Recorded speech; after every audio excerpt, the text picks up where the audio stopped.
胡乱！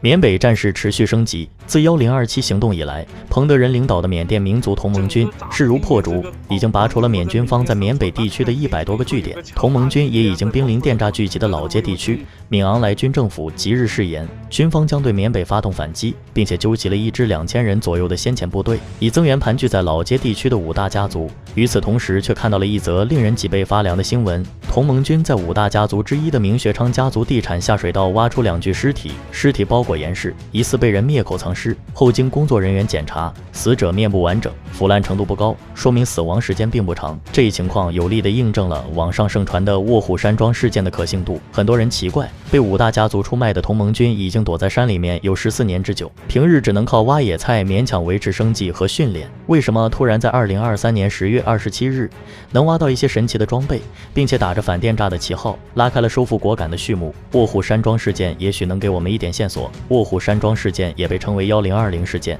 据传2023年10月20日凌晨，在中方持续反诈骗的高压下，控制果敢卧虎山庄的电信诈骗头目准备将被扣押的数百名中国籍人员转移到老街的白鹤公馆。转移途中有人逃跑，负责看守的果敢警察21营随即开枪，打死打伤70余人。21营追逃无果后，将带头的4人活埋了，其中包括云南临沧警方的卧底。10月21日，云南省临沧市致函老街政府，并点名要求明学昌给予答复，但后者仍然置之不理。那么明学昌究竟是什么来头呢？明学昌1954年出生，果敢汉族人，缅共时期曾给人民军东北军区司令员赵明当通讯员。脱离缅共成立果敢同盟军之后，任果敢政法部财政科科长。彭家声时期，他出任果敢县长。2009年88事变，他也是被缅甸政府军策反，背叛彭家声的4名高层之一。赶走彭家声后，缅甸军政府论功行赏，叛变的4个人在缅甸政府的支持下，再加上原本的果敢首富刘阿宝，形成了果敢的5大家族，与缅甸军政府紧密勾结。明学昌手中有一个警察21营，他的儿子明国安任营长，而卧虎山庄正是他儿子明国安创办的，也是明家最主要的产业。卧虎山庄早期是一个娱乐场所，经营赌场、酒店、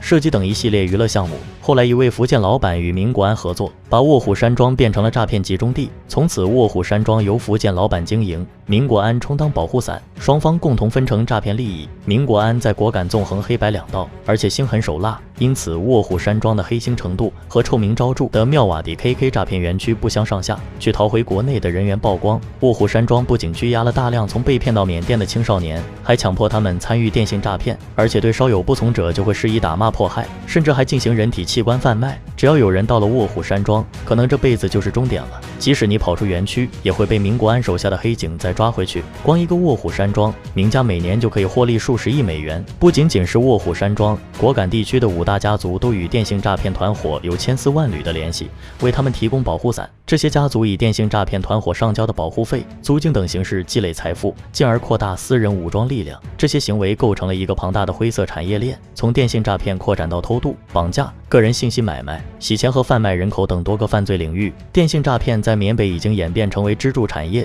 带来了巨大的财富。缅北有一个不成文的规定，每次成功诈骗都会燃放1发烟花庆祝。要是一单诈骗金额达到50万人民币，烟花就会连放5发。然而他们不知道的是，每一朵烟花背后是一个个家破人亡的中国普通家庭。更具讽刺的是，今年7月份，果敢的明家又放了很多烟花，而这次不只是为了诈骗成功，还有为了庆祝明学昌的孙子被国内某知名高校作为外国留学生破格录取，据说还有奖学金。最后是一组冰冷的数据：2022年全国电诈案件46.4万起，中国遭遇网络电信诈骗的总金额超过2万亿元。近年来，中国警方为了打击电诈投入了大量的人力物力，然而诈骗案件却像雨后春笋，层出不穷。其根本原因就是有像缅北的卧龙山庄、KK 园区这样的诈骗集团躲在国外有恃无恐，同时又有像缅北5大家族这样的保护伞为诈骗集团护航。当然5大家族的背后还有敏昂莱军政府，但如果他还有一点政治觉悟的话，就会让2000人的小部队继续在果敢外围郊游，否则卧虎山庄事件将不只是缅北冲突的导火索。2023年10月27日凌晨4点，卧虎山庄事件后第7天，